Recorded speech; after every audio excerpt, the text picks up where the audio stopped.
Hello Gemini, तो ये reading होगी आपकी लव रीडिंग। अगर आप किसी स्पेसिफिक पर्सन से डील कर रहे हैं या रिलेशनशिप्स में हैं, ये भी याद रखिएगा कि रीडिंग जनरल है, तो सबकी सिचुएशन डिफरेंट हो सकती है, क्योंकि एस्ट्रोलॉजिकल वे में आप लोगों के बर्थ चार्ट की प्लैनेट पोजीशंस के हिसाब से भी सबकी लाइफ डिफरेंट होती है। तो इस वजह से जनरल रीडिंग है, तो हो सकता है काफ़ी सारी बातें आपसे रेजोनेट ना हो और आधी हो भी सकती हैं। तो जिससे रेजोनेट हो वैसे आप लीजिएगा।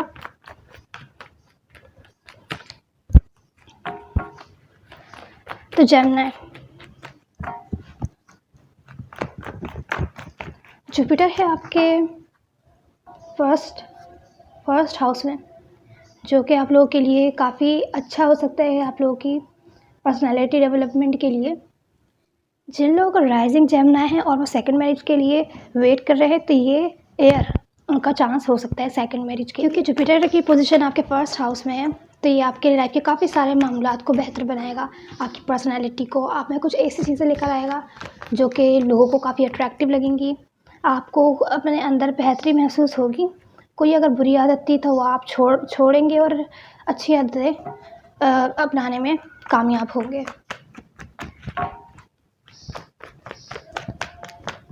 इसके अलावा आप लोगों की ओवरऑल लाइफ में बेटरमेंट आ सकती है आपसे रिलेटेड, स्पेशली आपकी पर्सनैलिटी, या अगर आप कोई काम करते हैं तो उसमें भी आप न्यू आइडियाज़ आपको आ सकते हैं, जिसकी वजह से बेहतर हो सकता है। अभी तो हम लव रीडिंग कर रहे हैं, तो हम आपके कार्ड्स देखेंगे।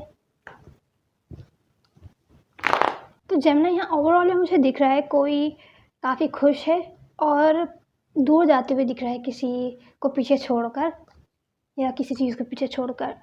अगर ये पास्ट रिलेशनशिप है या कुछ जिसमें आप फंसे हुए थे, तो आप उसको छोड़कर आगे बढ़ रहे हैं और आप काफ़ी हैप्पी हैं, अपने लाइफ एंजॉय करते हुए जा रहे हैं, क्योंकि ये ओवरऑल एनर्जी है।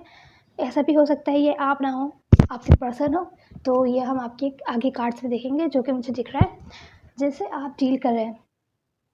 उनकी फीलिंग्स आपके लिए हैं कि अगर वो दूर हो गए थे या आपसे दूर जाना चाह रहे थे, तो अब वो जा नहीं पा रहे, मेंटली वो नहीं जा पा रहे, मिस कर रहे हैं, वापस आना चाहते हैं, बातचीत करना चाहते हैं। ये भी क्लैरिफाई करेंगे हम। और इनके जो एक्शंस हैं वो ये बहुत बेसब्री से वेट कर रहे हैं किसी टाइप के मैसेज कम्युनिकेशन का आपकी तरफ से। आपकी फीलिंग्स है कि आप इस सिचुएशन को लेकर अब ज़्यादा फोकस्ड नहीं हैं, आप अपने लाइफ पर ज़्यादा फोकस्ड हैं। आपको लगता है कि अब इसमें कुछ नहीं रहा, आपकी लाइफ ज़्यादा इम्पॉर्टेंट है, आप वहाँ ध्यान देंगे। और अगर इसको बेहतर होना भी होगा तो ये अपने आप होगी कि आप किसी टाइप का एक्शन नहीं लेते हुए दिख रहे हैं। ये कार्ड भी आया है, आप किसी टाइप का एक्शन नहीं लेते हुए दिख रहे, ना सामने वाले पर नज़र रखे हुए हैं, बस अपनी लाइफ एंजॉय करते हुए दिख रहे हैं। ठीक होना होगा, कोई प्रॉब्लम थी तो खुद होगा, एक्शन लेंगे, एफर्ट्स करेंगे, वो करेंगे, आपको कुछ नहीं कर रहा। जबकि वो मिस करते हुए दिख रहे हैं, लेकिन कोई एक्शन नहीं लेते हुए दिख रहे, आपको वेट करते हुए दिख रहे हैं। कुछ केसेस में आपकी तरफ से किसी टाइप के डिसीजन का वेट करते हुए दिख रहे हैं। अगर उन्होंने आपसे कुछ पूछा है तो उसके आंसर का वेट करते हुए दिख रहे हैं। तो जेमिनी, जिनसे आप डील कर रहे हैं, हो सकता है वो भी कोई एयर साइन हो। तो क्योंकि ये जो पर्सन है ये काफ़ी लॉजिकली प्रैक्टिकली सोचते हैं, कोई इमोशंस नहीं है इनकी फीलिंग्स में। हालांकि हम इनकी फीलिंग्स देख रहे हैं, तो इनकी फीलिंग्स में यही है, मिस कर रहे हैं, आगे नहीं बढ़ पा रहे हैं, आगे बढ़ ही नहीं पा रहे, आगे बढ़ना चाहते भी हैं ना तो नहीं बढ़ पा रहे हैं, कोई ना कोई चीज़ इनको रोक रही है। आप लोगों के बीच काफ़ी डीप कनेक्शन है, जिसकी वजह से इनका ध्यान ही नहीं है आगे जाने के लिए। हालांकि ये चाहते भी हैं लेकिन नहीं जा पा रहे। अब चाहे ये जितना भी कोशिश कर लें, इनको ऐसा फील हो रहा है, ये मेंटली ऐसा सोचते हैं। इनके एक्शंस में ये है कि ये वेट कर रहे हैं आपकी तरफ से, खुद एक्शन नहीं लेंगे, आपकी तरफ से वेट कर रहे हैं किसी टाइप के आंसर का, मैसेज कम्युनिकेशन का, या किसी टाइप के एफर्ट्स का। ये चाहते हैं कि आप भी आप करें, आप लेके आगे चलें। अगर पास्ट में जो भी बात हुई थी उस सबको भुलाकर फिर से शुरू करें और एफर्ट्स करें, दोनों मिलकर मेहनत करें, लेकिन चाहते पहला स्टेप आप लें। तो आपके लिए पेशेंटली वेट करते हुए दिख रहे हैं, अच्छी एनर्जी में दिख रहा है, लेकिन वेट करते हुए दिख रहे हैं। थोड़े से इमोशनली मैच्योर हो सकते हैं कुछ केसेस में। अगर ये एयर साइन नहीं है तो कोई फायर साइन, एरीज, लियो, सेजिटेरियस, स्पेशली लियो हो सकते हैं। आपकी जो फीलिंग्स है यहाँ पर वो भी क्लैरिफाई कर लेते हैं, जो कि बताया था कि आपको लगता है कि यहाँ पर रहना ज़्यादा इम्पोर्टेंट नहीं है, यहाँ पर टाइम एनर्जी इन्वेस्ट करना ज़्यादा इम्पोर्टेंट नहीं है। आप अपने ऊपर फोकस्ड हैं, अपने लिए जो भी कर रहे हैं बेहतर कर रहे हैं, पर इस सिचुएशन पर आपका ज़्यादा ध्यान है नहीं, या है भी तो आप किसी टाइप के एफर्ट्स नहीं करना चाहते।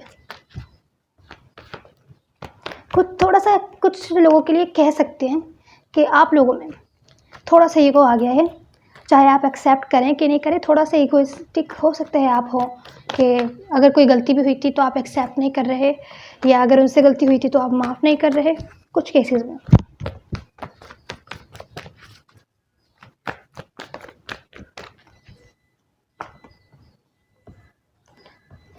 तो यहाँ पर आप कंफ्यूज भी हैं आप कंफ्यूज भी हैं कि आपको क्या स्टेप लेना चाहिए इस सिचुएशन के लिए। आपकी फीलिंग्स में क्योंकि है तो आप कंफ्यूज इसी वजह से हैं क्योंकि यहाँ पर आपका ईगो या तो बीच में आ रहा है, सेल्फ रिस्पेक्ट बीच में आ रही है, और आपको कोई ना कोई स्टेप भी लेना है। तो आपके लिए आपकी फीलिंग्स तो यही है कि आप सोच रहे कि शायद अभी कोई स्टेप नहीं लेना चाहिए, अभी आप वेट करना चाहते हैं, देखना चाहते हैं कि आगे क्या होता है, या अगर आपको किसी टाइप का आइडिया मिले, या आगे आप देखना चाहते हैं उनकी तरफ से मैसेज कम्युनिकेशन आए, तो आप किसी टाइप का स्टेप नहीं लेना चाह रहे हैं। यहाँ पर कुछ केसेस में ऐसा हो सकता है जैसे इन पास्ट में आपको इनकी तरफ से डिसलॉयल फील हुआ हो, इसकी वजह से आप कंफ्यूज है कोई भी स्टेप लेने से, या किसी टाइप का आपको डर है और आप कंफ्यूज हैं, आप नहीं समझ में आ रहा आपको आप क्या स्टेप लें। तो इस टाइम आप कुछ भी नहीं कर रहे, आप किसी टाइप का एक्शन नहीं ले रहे, आपने छोड़ दिया है, जो होगा देखा जाएगा। अभी आप किसी टाइप का स्टेप नहीं ले रहे। जो आपके एक्शन है वो यही है कि आप नज़र भी नहीं रखे हुए उन पर, ये क्या कर रहे हैं, क्या चाह रहे हैं।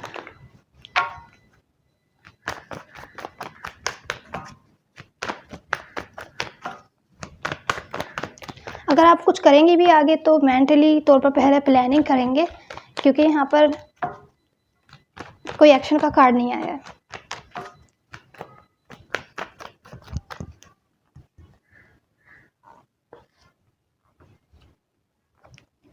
तो ये है कि आपको ऐसा लग रहा है आप एक्शन इस वजह से भी नहीं ले रहे कि आप जितने भी एफर्ट्स डाल दें आपको कभी हैप्पीनेस नहीं मिलेगी, आपको डिसअपॉइंटमेंट मिलेगी, आपको ऐसा लग रहा है। शायद इसी वजह से यही आपका फेयर है।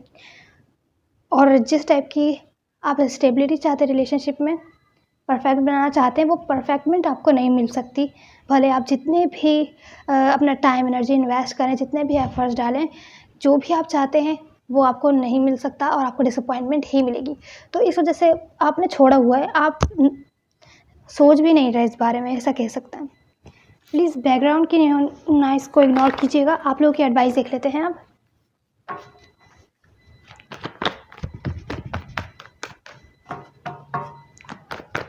तो जो ओवरऑल में आया था वो यही था कि आप छोड़ के दूर जा रहे हैं, आप अपनी लाइफ एंजॉय कर रहे हैं और आप सिचुएशन पे फोकस नहीं है।